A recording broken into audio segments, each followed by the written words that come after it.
For 1,500 years, there's been this one building, a building that has stood right at the crossroads of entire continents and empires.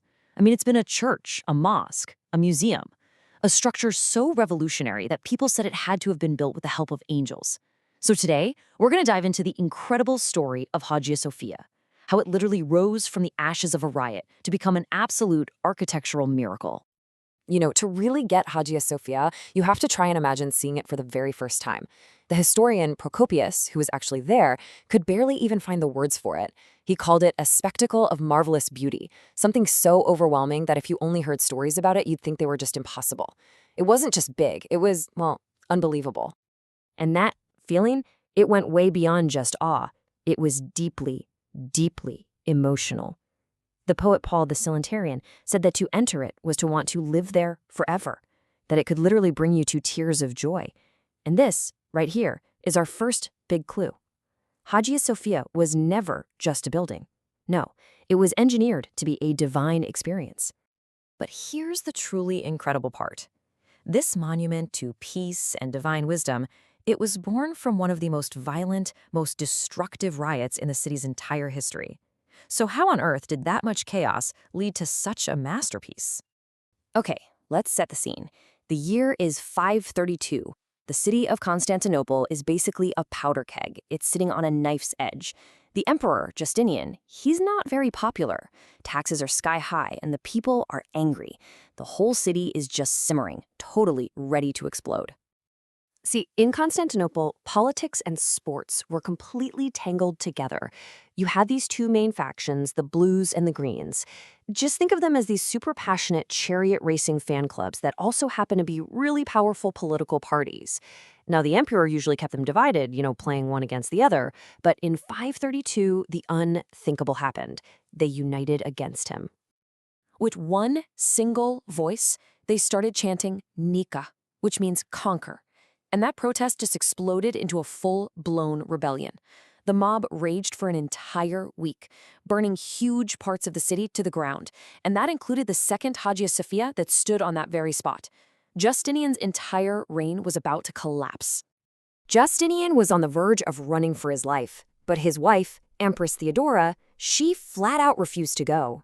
In a speech that completely changed history, she told him she would rather die an empress than live as an exile. Her famous line was, "The purple is the best winding sheet," basically saying that royalty was a shroud worth dying for. Her incredible courage shamed him into staying, and he brutally crushed the revolt. And this is the crucial point. With his enemies crushed and his city in ruins, Justinian didn't just see a rebuilding project. No, he saw an opportunity. He was going to build a church so magnificent, so breathtaking, it would forever stand as a symbol of his power and his faith. And Justinian wasted zero time. Just 39 days. That's it. After the riots were crushed, construction began. He ordered materials from all across the known world, marble from Egypt, ancient columns from Ephesus. This wasn't just rebuilding. This was a statement to the entire empire. And Justinian's ambition? It knew no bounds. At the dedication ceremony for the new church, he is said to have declared, "O Solomon, I have surpassed thee." I mean, think about that. He wasn't just building another church. He was consciously trying to outdo the most legendary, most secret temple in all of history. So he had the ambition, he had the power, and he definitely had the money. But how do you actually build something that's never been built before? Well, this required a miracle of engineering, logistics, and incredible innovation. Justinian's approach to project management was honestly as revolutionary as the design itself. He gathered the best artisans from all over the world. He put together this massive workforce, and then, in a stroke of pure genius, he split them into two competing teams to just accelerate the pace. And he wasn't some distant ruler either. He was right there, on site, personally supervising the work. The scale of this was just immense. 10,000 workers, craftsmen, masons, artists, a whole army of builders, all focused on one single project. This wasn't just construction, it was like mobilizing to build an entire new city from scratch. And that army of workers, they achieved the impossible. They built this masterpiece in just 5 years and 10 months. Now, to put that into perspective, great cathedrals like Notre Dame took almost 200 years. This kind of speed was nothing short of miraculous. Of course, miracles like this don't exactly come cheap. The estimated cost in today's money is around $150 million. Justinian spared absolutely no expense to create his legacy. But how did they do it? How did they suspend such a massive dome over this huge open square? The answer was a totally groundbreaking innovation, the pendentives.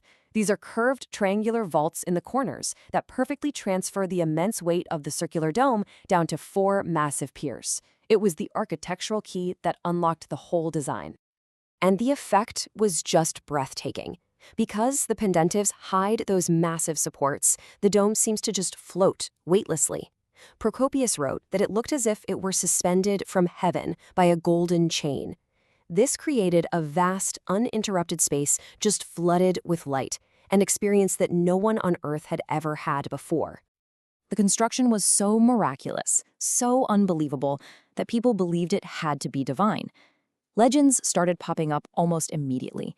That angels appeared to give instructions, that an angel promised to guard the site forever, and even that an angel, disguised as Justinian himself, specified design details like the 3 windows in the apse to symbolize the Trinity.